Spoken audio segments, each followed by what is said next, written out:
they kept pushing the goalposts. Like, okay, we have this. Okay, it looks like we have this and this and that, and then they drop a bomb and they was like, oh, well, we need you to get a job here in Atlanta.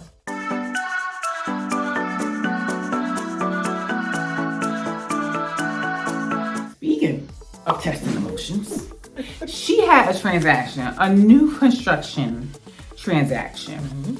I would say new construction, you can't even say new construction is going to be totally smooth sailing, but on the surface, you would think for the most part it's going to be pretty smooth sailing, especially because they're using the builder's preferred lender, right? Right. So I'm going to hop in here if you want to take it back, but this is where I'm seeing it. So things are going pretty smooth. You have buyers that are relocating from another state. They're relocating from New York here to Atlanta. And they had their ducks in a row. The only thing, per the lender said, okay, we have everything.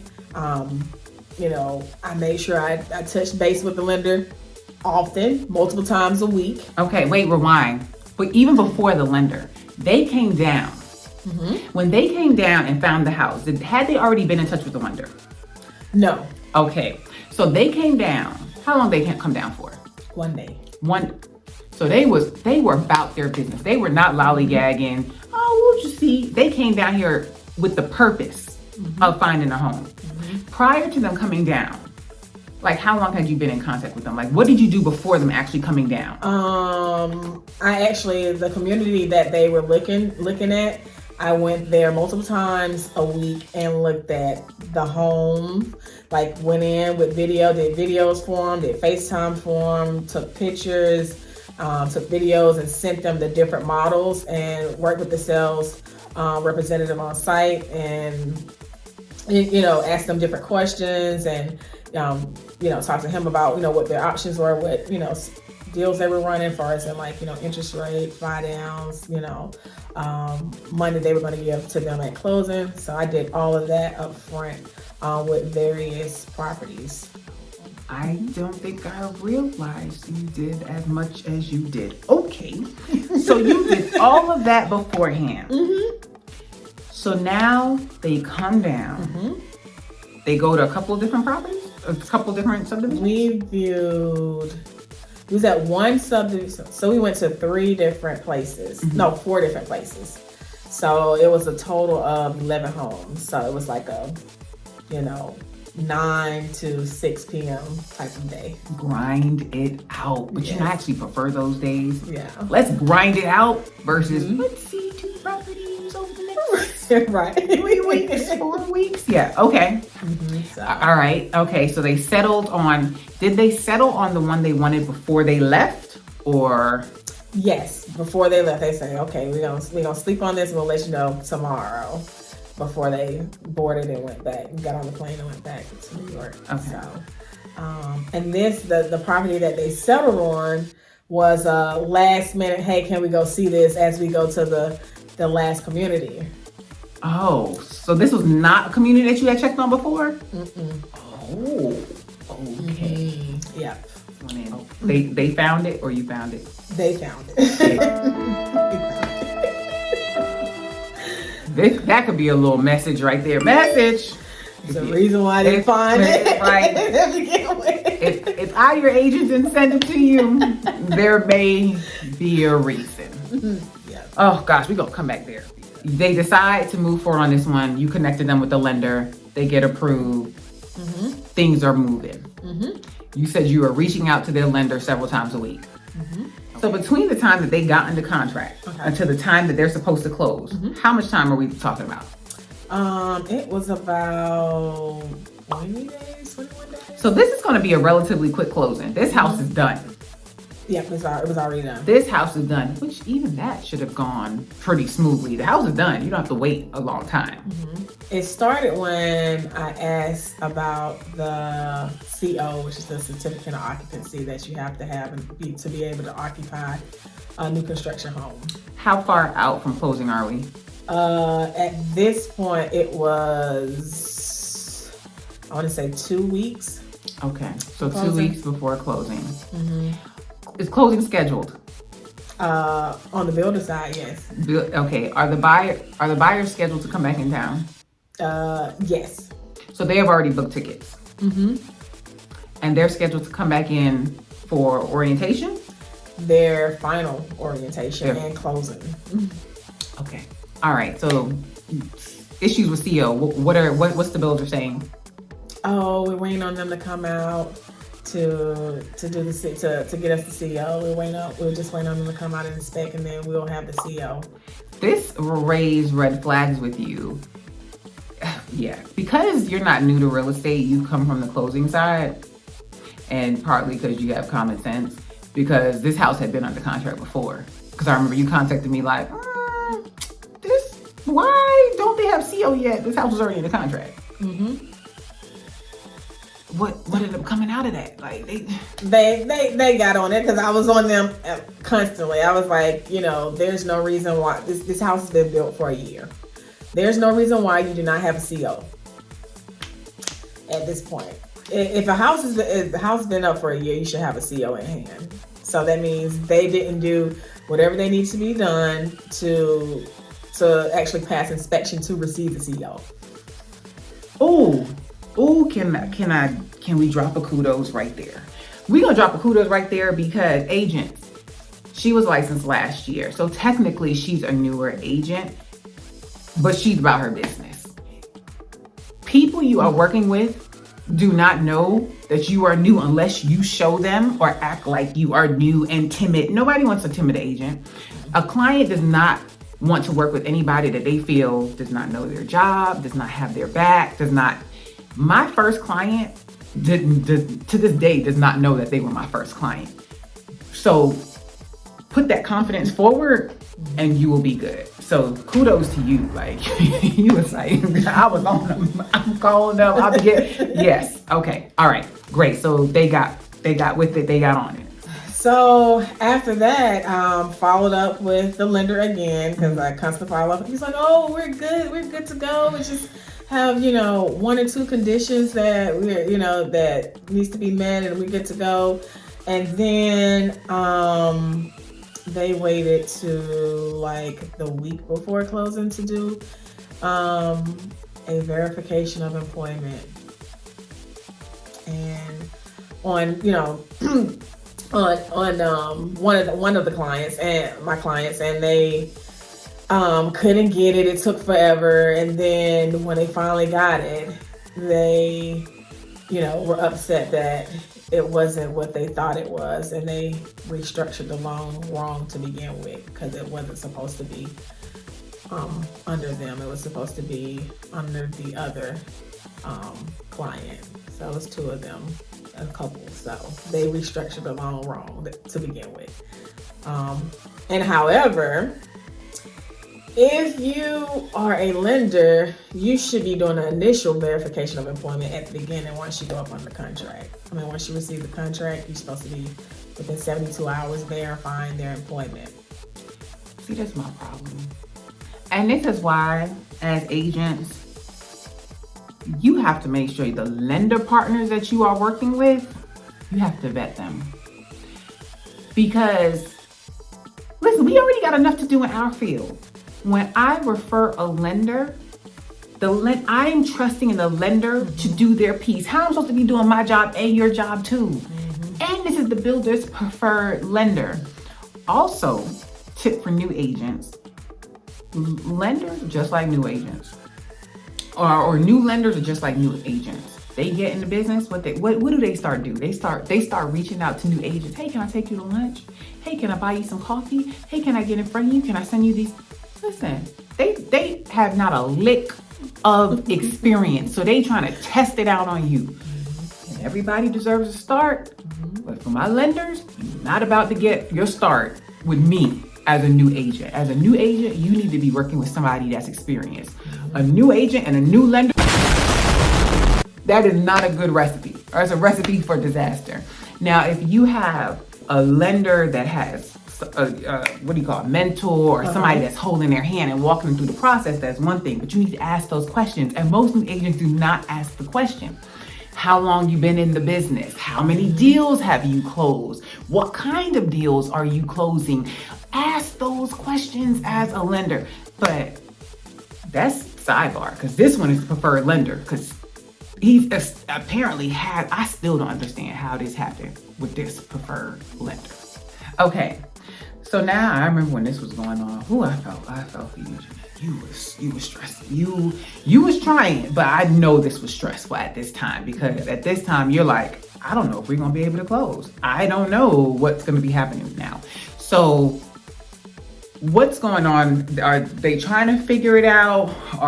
What are all the parties saying? So basically, after that happened, we asked, can you restructure the loan? Can you, take the second person off and, qualify, her by herself? Can you just, go through the process and qualify her by herself? And they were like, well, we don't know about the debt to income ratio. And I'm like, what debt to income ratio? I was like, she's squeaky clean. And I was like, what? No credit card debt, no, money in the bank. I'm confused. Mm-hmm. And we'll work on it. And then I had to pull out I used to work for a closing attorney, right? So I had to pull that card out. And then that's when it got real serious at that point. So they kept pushing the goalpost, like, okay, we have this, okay, it looks like we have this and this and that, and then they drop a bomb and they was like, oh, well, we need you to get a job here in Atlanta. And I'm like, so way back when, she was already starting to get a job here in Atlanta, and she was working on the process of interviewing, and she told me that the lender told her that she doesn't need to do that. But the lender came to me and said, oh, I didn't tell her not to get a job down here. I told her to keep her job where she was at. She has to have a job in order to qualify for the loan. But he said he never said that. And so she, obviously, somebody told her this because she stopped that process. Initially, that's when it exploded. However, whatever they asked my client for, it was some crazy stuff they were asking her for. Whatever they asked her for, she produced every single time. Yeah, that was every single time. They wanted to. They were like, can we get a copy of your mom's lease? We want to make sure that you're not paying, her rent. And I was like. And all the years I've been on the other side of real estate, I was like, I've never heard a lender ask for that. Ever. Like, it was just crazy. And she was like, here you go. What else you need? Here you go. She just kept producing every crazy little thing they were asking her for. She produced it. She gave them the proof, the evidence. She was sending it. Whatever they asked for, she would send it. And they even asked her to show proof that she was terminating her lease in New York to move down here. She produced that. So it was just, they kept moving the goalposts. They kept moving the goalposts. And finally they was like, okay, well, you need to get a job here. Well, the day we were supposed to close, she went and did a phone interview, got hired on the spot, and got the offer letter that exceeded what they said she needed as far as an income. And they still did not close. What was their reason at that point? They didn't have a reason. By law, they didn't have a reason. So they kind of did this waiting game where they, was talking to the builder's agent.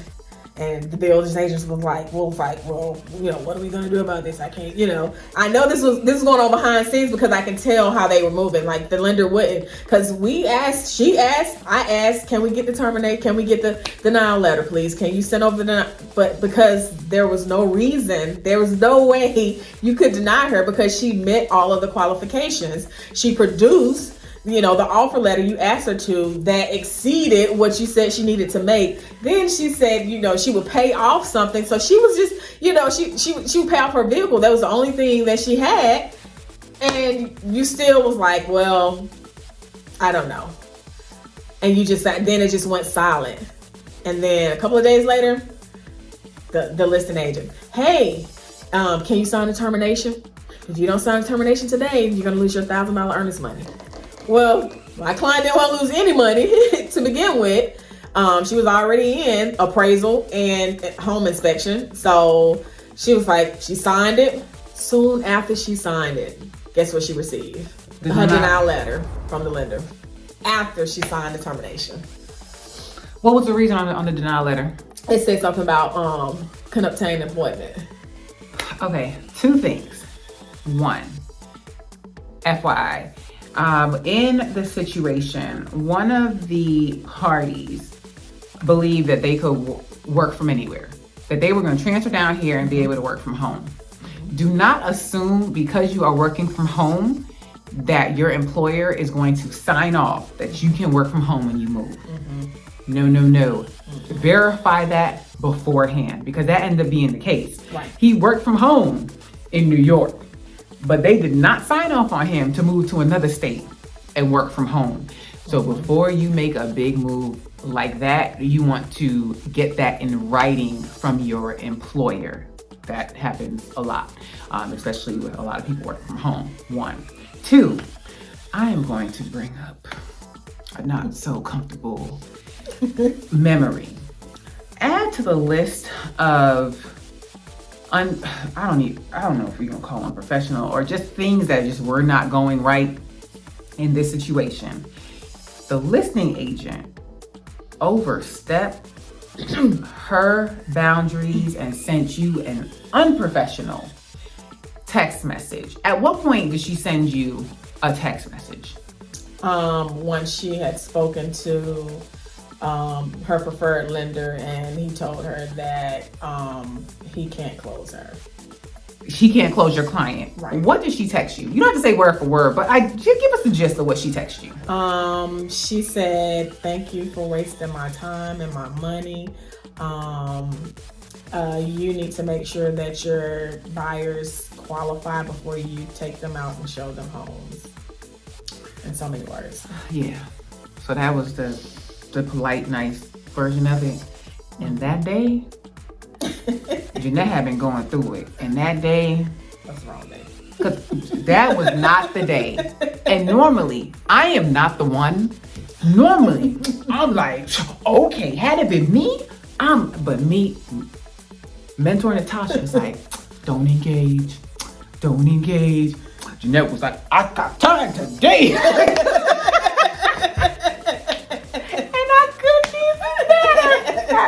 Because she truly overstepped her boundary with that one. Like, you don't do that. Especially in real estate, because that's one thing in real estate. You never know when you're going to come across another agent again. So there were so many other ways for her to handle this. It was unprofessional. So unprofessional. What I don't understand, and I know people watching this video are going to have a lot of assumptions about why this went the way that it did, right? I still don't understand why, because they needed to sell the house. I don't know if this house is sold at this point, but the house already is still not sold. She reached back out. Hi, did your client get the job? Guess what I said? Crickets. Nothing. Because we're going to get there, because the clients have closed somewhere else. We're going to get there. But I'm like, why did y'all just sabotaging y'all operation? And there's going to be, I don't have to say it without saying it. Some people are going to be thinking like, I see what was going on there. Like, I have a client that moved into that subdivision, closed. I also know of people that had a hard time with this builder and this subdivision. So I wasn't too surprised. I remember when you reached out and asked me about it, I was like, oh, I didn't see it going this way. I was like, okay, they may have an issue waiting on the house. But she was like, well, the house is done. I was like, all right, when are you going to be cool? I didn't see this coming up with the lender. Okay. So, and this is why you get so much kudos. So, and your client, because that's the other thing. Clients, I tell clients, like, pack your patience. One, the lender is going to ask you for everything and you don't have to provide it. That's one. But this is next level. I have had clients that if the wind blow wrong, I don't think it's time. I don't think it's met. You can't have that type of feeling in real estate because things come up in real estate all the time. And if you are going to do this, you have to be committed and see this thing through the closing table. Please, you cannot have wishy-washy buyers because we are essentially committing to them, putting our livelihood, our time and effort for them to just be, all right, change my mind. It's too hard, can't do it. But no, this client, y'all saw this thing through. So after this, did she have moments of, it's not gonna happen? Mm-hmm, she did. And this is your counselor, because she be counseling me. So I'm the mentor and she be counseling me, but go ahead. So after she said, oh, I don't know. She was like, maybe I should just wait till I come down there. She was like, she said, I just don't know. This is just too much. And she was like, this is just too much. This was just blatantly wrong. And I wouldn't have blamed her. Yeah. I would not have blamed her. So yeah. And so I said, well, can we go back to your first choice? Because you looked at 7 homes in this one community. So you all love one of the models. And she said, okay, let's go back and look at the model, one of the model homes. I said, okay. So I went back out again. I'm blown away by you with my too. Video. Okay, the first time you initially saw it, it was just framing up. So went back in and got some more video with the sales rep. He was like, he was so awesome. Went back in, did more video, and he was like, okay, this is gonna be here, this is gonna be there, and it started to. It was almost to the end of that being that particular one being finished, and they were looking online, they were looking at it, and they was like, okay, we're gonna choose this one or this one, and he's like, well, I got another one, so I went, did video. He left it open one night for me, did video. And the backyard, it wasn't gonna work because she wanted the garden. So it was a hill. She was like, nope. So we went back to the initial one she fell in love with when the framing was up and she couldn't see it. And that's the one she ended up choosing. And she loved it. Yeah. Okay. So okay. It was, yeah. Wait. Before we go here, between the denial from here and saying, all right, let's go back to your first one. How were you here? Because you are a very positive, uplifting, encouraging person. You always have a good word. Did you have the moment of, oh, I cried. I boo-hooed. Okay. I cried. I boo-hooed. Cried some more, boo-hooed. And I was like, okay, Lord. Pick yourself back up. Okay. So yes, that is Jeanette's ugly side in real estate story. Man, you had so many components in there, all mixed up in one. And on the positive side, you were like, I got it out the way early. So yeah, I'm so happy for you, happy for your client. Yeah. I feel like they got an even better home with a better builder. The house is gorgeous. Gorgeous. Yeah, it worked out. Hindsight is 2020, but going through it, not knowing if you were gonna close at all, but hindsight, it makes you it makes you an even better agent because going forward, you know what to ask, you know what to look out for with lenders. I bet you somebody else bring you that builder name again. I'm running. Like, nope.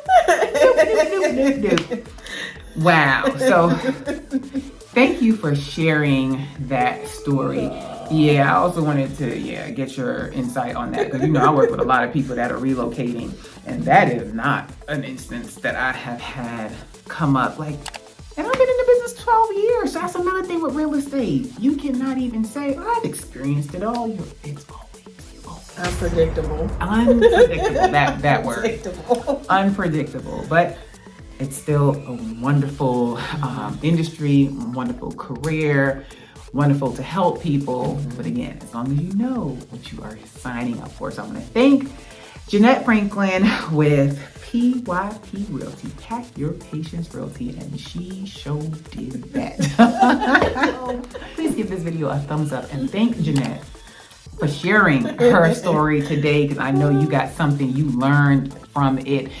I truly believe us sharing with each other helps us be better, do better, and learn from each other's experiences, mistakes, examples, all of that good stuff. If you want to get connected with other agents, join my Facebook group. It's called Better Connected in Real Estate. There's a link down below, and this is a group where you can bounce ideas off of each other and just have some connections, because there are actually people in real estate that do not have anybody to have that kind of connection with. So we're going to sign off here. I'm going to let Gwinnett go home. She's had a long day, but I appreciate her for, again, sharing. Go ahead and check out our other video that we did about the closing process. Again, give this video a thumbs up. Check out the podcast, and I will see you in my next video. Have a positive, peaceful, and productive day.